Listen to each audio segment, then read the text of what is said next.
Aku tuh dulunya itu dibesarkan sama nenekku.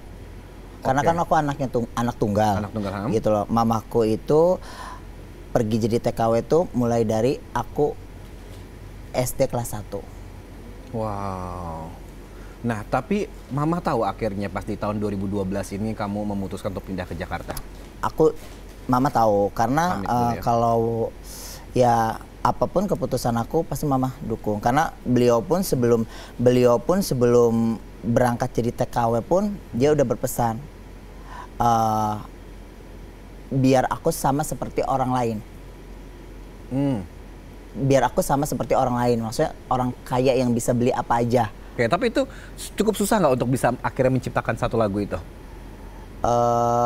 Enggak sih, enggak begitu susah. Kebetulan itu kayak pengalaman pribadi sendiri yang aku curahkan untuk bermusikku. Oke, pengalaman pribadi ya. Dan akhirnya kenapa harus memilih genre dangdut tapi ada unsur hip hop atau K-popnya ya? Karena mungkin belum ada ya untuk genre dangdut tapi bernuansa looknya Korea. Aku bukan dari keluarga yang berada, gitu loh. Banyak teman-temanku yang dari keluarga berada, jadi dia tuh kayak memilih untuk berteman sama yang satu kasta, gitu loh. Jadi kayak dari mulai duduk dari sekolahnya juga aku sendiri, gitu loh. Kayak dari mulai kerja kelompoknya juga aku diasingkan, gitu loh. Terus kayak ya benar-benar kayak diasingkan aja, kayak dikucilkan gitu loh.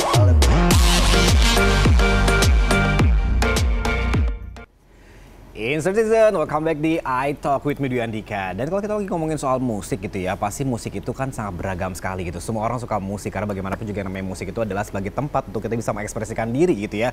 Apalagi ini fenomena dari musik itu kan pasti sangat beragam sekali. Kalau misalnya di Indonesia kita terkenal dengan ada dangdutnya, atau mungkin kalau misalnya di Korea itu ada K-popnya, atau mungkin di India juga ada musik yang memang suka banget gitu ya, banyak banget nih orang-orang yang memang suka menyukainya, bahkan di Amerika, bahkan di beberapa negara. Tapi apa jadinya nih kalau seandainya kedua negara kita satukan, bukan cuma bisnis atau mungkin politiknya, tetapi ini dimasukkan dalam sebuah karya, sebuah musik, seni dan budaya Indonesia dan juga Korea.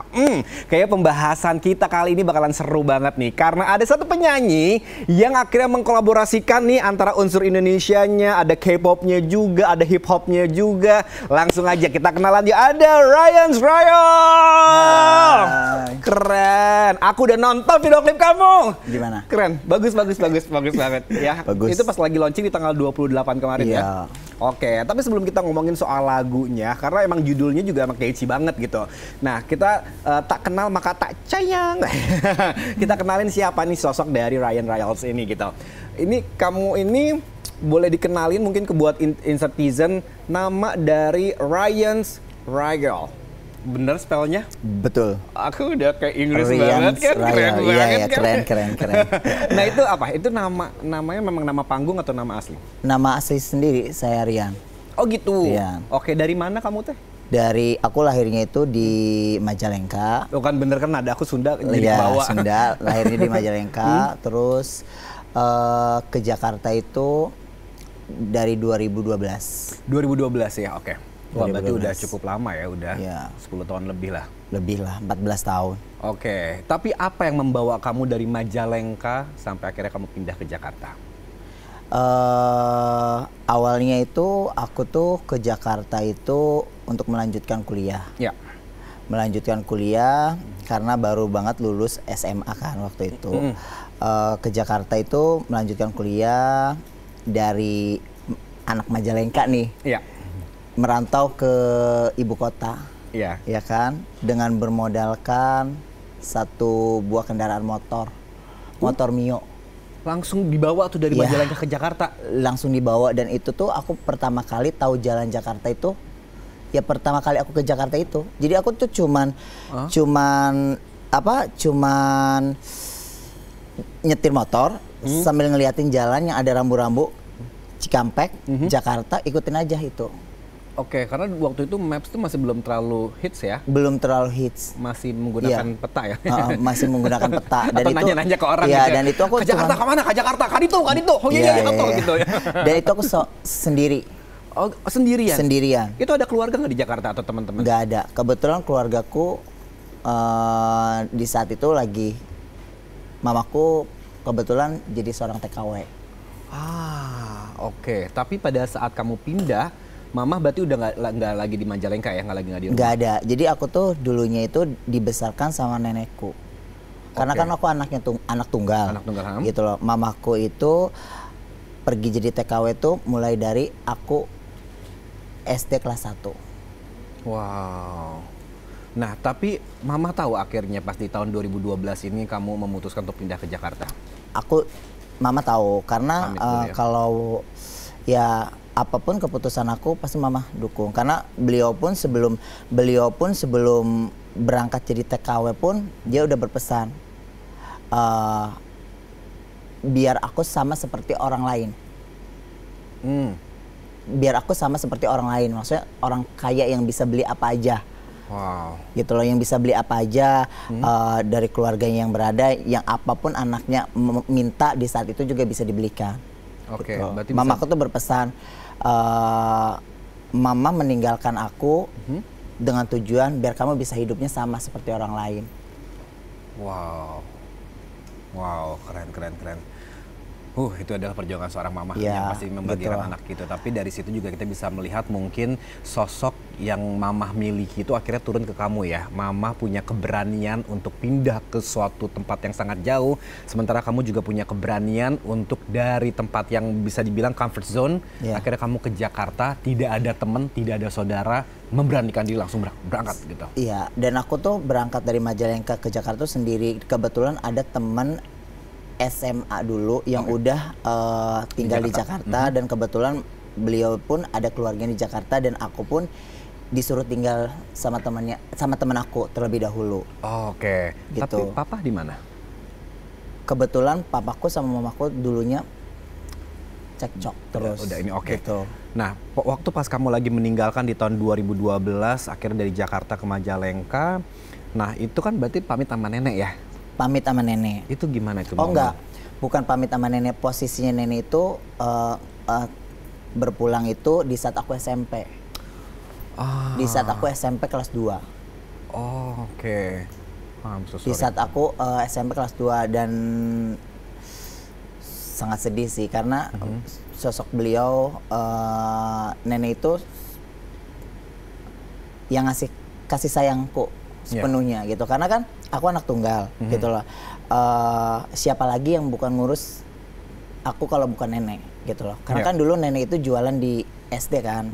Sampai aku setiap paginya tuh kayak digendong untuk membeli kebutuhan yang mau buat dijual di sekolahannya itu.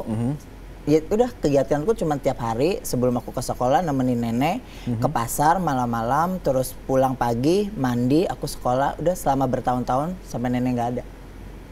Wow, berarti momen sangat indah sekali ya bersama nenek ya. Oke. Tapi di usia yang sangat muda gitu ya, akhirnya memutuskan untuk pindah ke Jakarta, itu kan adalah keberanian yang sangat luar biasa ya. Apa yang membuat kamu akhirnya berani dan yakin untuk pindah ke ibu kota pada saat itu? Karena tujuan aku tetap sih, aku pengen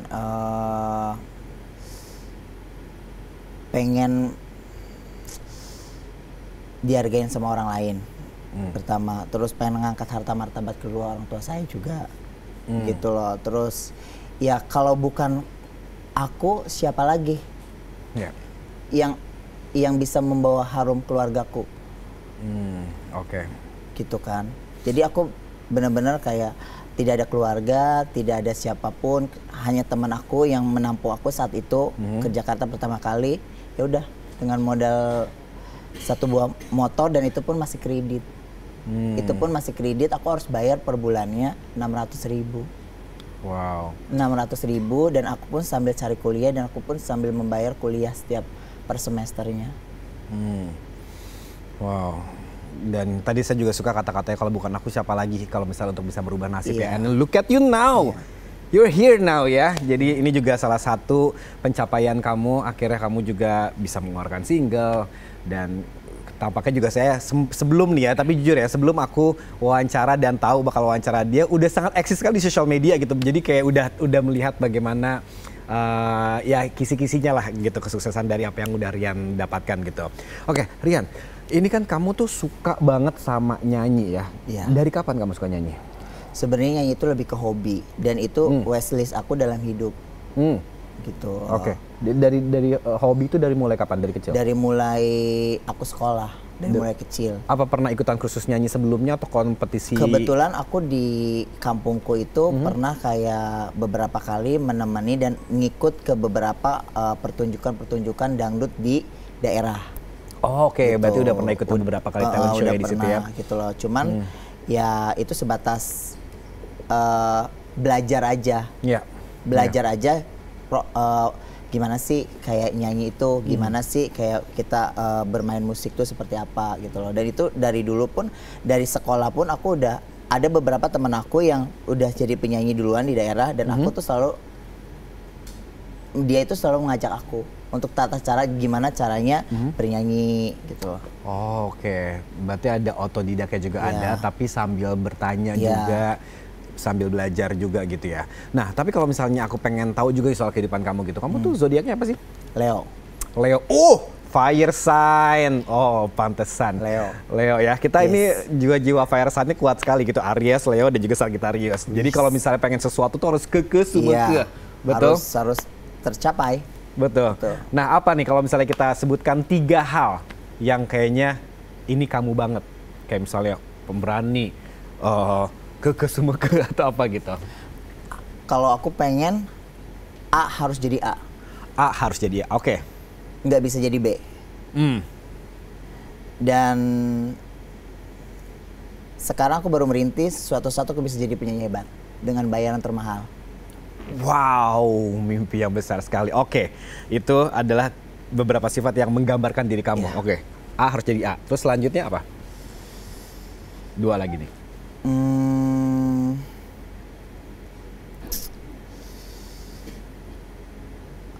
Ya pokoknya apa yang aku mau harus. Oke, pokoknya mah tetap mau harus tercapai.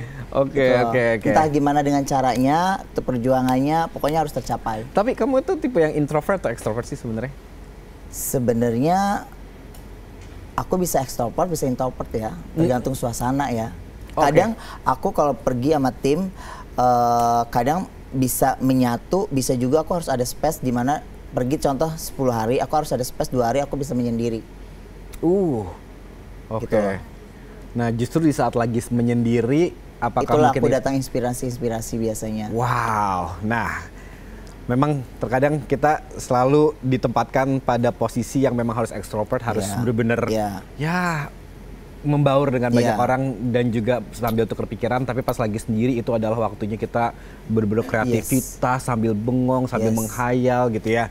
Dan tadi kamu juga bilang itu adalah waktu untuk membuat diri kamu lebih kreatif lagi dan akhirnya sampai ada single ini. Ini single yang pertama atau sebelumnya udah pernah ada single? Yang pertama.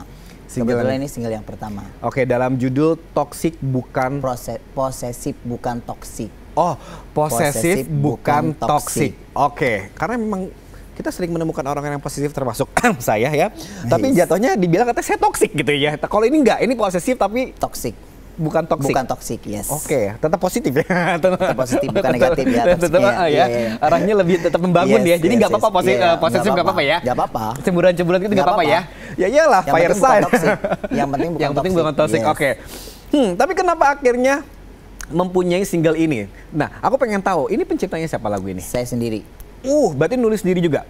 Nulis sendiri dan kebetulan ini ada beberapa part yang ditambahin sama Mas Yogi RPH. Oke. Nah, kalau dari musiknya ini apa berawal dari kamu humming dulu kayak atau kamu tulis liriknya dulu? Tulis liriknya dulu. Oke. Sebenarnya lirik ini tuh udah dari 2019. Baru diproduksi sekarang ya? Baru diproduksi sekarang. Oke, dibantu sama Mas Yogi RPH. Itu untuk ngebantuin liriknya juga? Ngebantu beberapa part dia tambahin dan musiknya kebetulan dibantu sama beliau. Dan kenapa harus memilih lagu itu dan apa syarat dari makna dari semua lirik yang ada di lagu itu?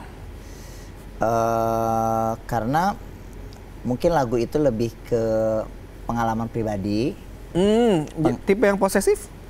Posesif tapi posesifnya lebih smooth dan posesifnya posesif soft ya. Posesifnya bukan toksik.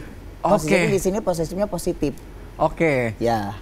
Nah, itu apa? Boleh mungkin ada kata-kata yang jadi kayak best part favorit kamu gitu dalam lirik itu? Rapnya kali ya, yang Nah. aku posesif bukan toksik, aku posesif bukan, pokoknya refrennya. Oke, oke. Tapi itu cukup susah nggak untuk bisa akhirnya menciptakan satu lagu itu? Enggak sih, enggak begitu. So, kebetulan itu kayak pengalaman pribadi sendiri yang aku curahkan untuk bermusikku. Oke, pengalaman pribadi ya. Yes. Dan akhirnya kenapa harus memilih genre dangdut tapi ada unsur hip hop atau K-popnya ya? Karena mungkin belum ada ya untuk genre dangdut tapi bernuansa looknya Korea. Gitu. Oke. Dan belum ada juga yang genre hipdut tapi berkolaborasi juga sama beberapa dancer profesional. Ah, oke. Ya, pokoknya aku pengen menciptakan karya yang belum orang bikin. Oke, menjadi beda itu Yes. adalah hal yang memang kamu Yes. impikan ya. Oke, itu kan pasti sudah sebuah konsep gitu. Apakah lagunya dulu, rekamannya dulu, atau memang dari awal sudah tahu nih kalau lagu si Posesif Bukan Toksik ini bakalan dibikin untuk ada unsur dangdut dan juga dance. Dari awal udah dibikin konsepnya, aku pengennya seperti ini. Gitu loh. Pengen berkolaborasi sama beberapa dancer, pengen dibikin musiknya seperti ini, pengen membuat suatu karya yang benar-benar orang belum pernah bikin. Akhirnya melihat hasilnya gimana? Apakah ini sesuai dengan yang kamu mau?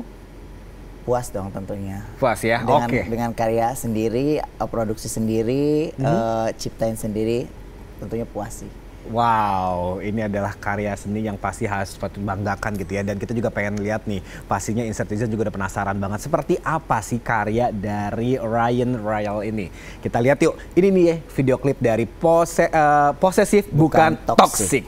Here we go.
Wow, Posesif Bukan Toksik.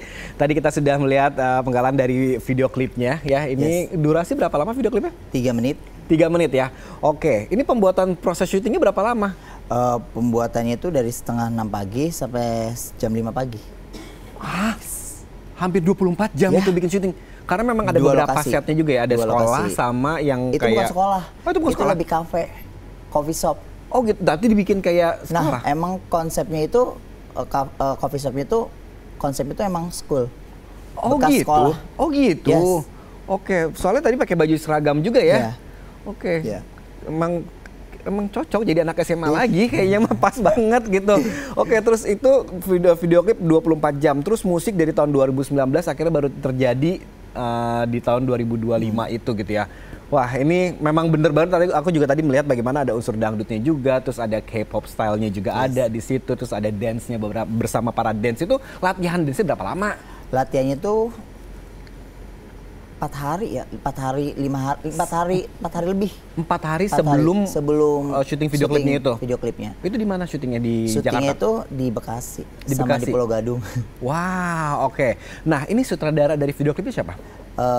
Pembuatan video klipnya Mas Roni Room. Oke, tapi kalau konsepnya sendiri? Saya. Emang kamu tuh semuanya serba bisa ya? Maksudnya kayak pengen menampilkan semuanya, ini adalah karya dari kamu sendiri. Kalau gitu. bisa saya bisa videoin, saya sendiri deh yang videoin. Ya kan? Kalau bisa ada dancer-dancer, misalnya dancer berhalangan hadir, saya gantiin semua dancer-dancernya gitu ya. Udah keren banget. Oke, tapi apa sih sebenarnya yang pesan yang pengen kamu sampaikan di video klip ini gitu? Karena kan terlihat kalau misalnya ini kan genre dangdut tapi lebih ke fun ya gitu. Nah, apakah hanya cuman pengen fun karena ini adalah musik yang memang pengen kamu persembahkan, tapi atau ada makna tersendiri? Pesan dari video klip ini udah bisa lihat sih, dari seseorang yang punya mimpi, terus mimpi itu jadi kenyataan. Oke. Berawal dari tidur, bermimpi, dan akhirnya mimpi itu jadi kenyataan. Wow, itu adalah dari kamu yang akhirnya kau bisa memperlihatkan ke orang-orang, kalau saya bisa, pasti semua orang juga bisa, gitu ya. Oke, tapi kalau dari si posesif bukan toksiknya ini, kamu pengen ngasih message buat orang itu gimana sih? Maksudnya kan ini kan posesif ya, posesif kan kadang-kadang konotasinya negatif gitu. Ya, tidak semua orang yang posesifin itu berarti dia itu toksik. Jadi kalau misalkan kita punya pasangan, kalau misalkan pasangan kita yang terlalu berlebih ngeposesifin, bukan berarti itu tuh jadi toksik, tapi itu jadi suatu yang benar-benar takut kehilangan. Di sini aku pengen kasih tahu kalau misalkan posesif di sini tuh bukan berarti toksik, berarti posesif itu bukan negatif tapi lebih ke positif. Oke, tapi kamu kalau disuruh pilih nih ya, kamu lebih suka kamu yang posesif atau pasangan kamu yang posesif ke kamu? Pasangan. Oh, biar berasa tahu kalau kita dicintai gitu ya. Oke, baik. Dan karena aku udah tahu kalau misalkan posesifnya versi pasangannya itu lebih ke posesif, dia pengen memiliki sesuatunya. Jadi posesifnya itu lebih ke positif yang aku tangkap. Oke, good. Nah ini kalau misalnya, ini kan produksi sendiri gitu ya? Nah ini labelnya tuh gimana? Labelnya saya dirikan sendiri, namanya RR Brilliant Music. Wow, nyanyi juga, meng-create lagu juga, konsep, terus kamu juga punya label sendiri. Apa sih yang akhirnya membuat kamu tuh pengen punya label sendiri yang kamu ciptain sendiri itu? Karena sekarang bermain musik tuh lebih kebebas ya, lebih kebebas untuk berekspresi gitu loh. Apa yang di diri kita bisa, ya kita kembangkan gitu loh. Dan kebetulan sebelumnya juga aku udah memahami cara bermusik itu seperti apa. Jadi daripada aku kontrak sama salah satu label yang ada di Indonesia, lebih baik aku bisa, kenapa aku nggak dirikan aja. Gitu. Dengan aku tentunya bekerja sama tim. Ada timnya tim di dalamnya gitu. Tapi nanti akan ada penyanyi lain yang akan masuk label kamu? Mungkin untuk saat ini lebih fokus ke diri saya sendiri ya. Tapi kalau untuk nextnya ya mungkin bisa jadi. Atau mungkin kamu akan kolaborasi dengan penyanyi dangdut atau mungkin penyanyi Indonesia atau penyanyi Korea atau apa? Next song. Next song ya, berarti project selanjutnya ya. Boleh kasih kisi-kisi sedikit? Kasih pokoknya tunggu aja lah. Oke, berarti akan ada kolaborasi. Tunggu aja ya. Tunggu aja. Bisa kali sama gue. Aku bisa nyanyi kan? Bisa kan? Jago banget. Dan juga bisa kan? Oke. Dan kita lihat tadi kan sudah lihat ada video klipnya. Posesif bukan toksik gitu ya. Komentar aku suka banget karena memang sebelumnya aku udah pernah nonton ini gitu ya. Ini menarik banget untuk ditonton dari awal sampai akhir. Tapi kita lihat juga nih bagaimana komentar dari para netizen yang sudah menyaksikan video klip dari Posesif bukan toksik ini. Let's take a look. Ini komentar dari Anto Kerek ya. Nih ada yang bilang katanya komennya, sumpah gua replay 5 kali cuman karena lihat Ryan ganteng banget. Nice. Terus selanjutnya ada komen lagi dari netizen yang masuk. Oke. Ini dari Sandi Sandero. Titik. Katanya nggak bohong, ini kalau debut di Korea pasti langsung meledak. Dan kita akan lihat juga nih ada beberapa komen yang masuk lagi. Ini dari The New JHL ya. Nih lagu udah macem seblak dah. Kenapa seblak dibawa-bawa? Oh karena banyak campur-campurannya gitu kali ya. Ini katanya semua ada di sini. Ada K-popnya, dangdutnya, hip-hopnya. Brilliant banget konsepnya. Dan semua kalangan bakalan suka nih. Mau Gen Z, milenial, sampai baby boomer ya. Sukses dah sama karyanya. Oke. Ternyata rata-rata komen di sini positif banget. Tapi ketika akhirnya gini, sebuah prestasi yang pastinya membuat kita tuh ngerasa bangga adalah komentar dari beberapa orang yang mengucapkan kongres, tapi bukan cuma kongres doang, tapi menyampaikan pesan yang positif juga gitu ya. Yes. Nah ini gimana nih, setelah akhirnya video klip pencapaian dari tahun 2019, apalagi perjuangan dari tahun 2012, akhirnya ini mimpi menjadi kenyataan, video klipnya sudah keluar di platform-platform sosial media juga gitu ya. Nah terus banyak komen seperti ini gimana menurut kamu? Ya tentunya pasti senang ya, karena untuk di titik saat ini tuh sampai bisa mengeluarkan single tuh pasti butuh perjuangan yang tidak instan seperti kita membalikkan telapak tangan kan, gitu loh. Pasti banyak rintangannya, sedihnya, bakonya banyak lah. Oke, itu kan tadi kan kita bacain ada yang love comment ya. Tapi pernah nggak sih dapat hate comment? Sering. Oke, sakit hati nggak kamu? Apakah kamu udah ready dengan mental itu?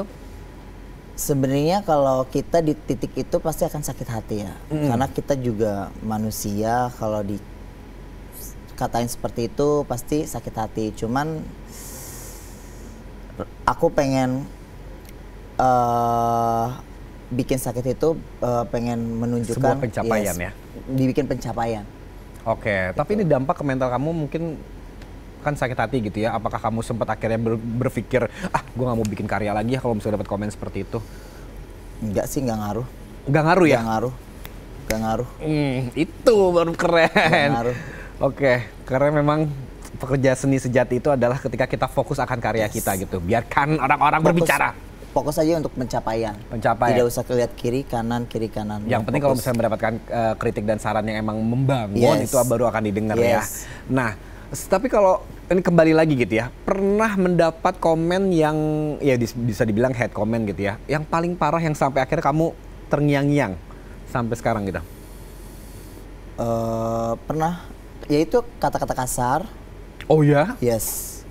Terus langsung report akunnya atau kamu biarin aja? Diamin aja.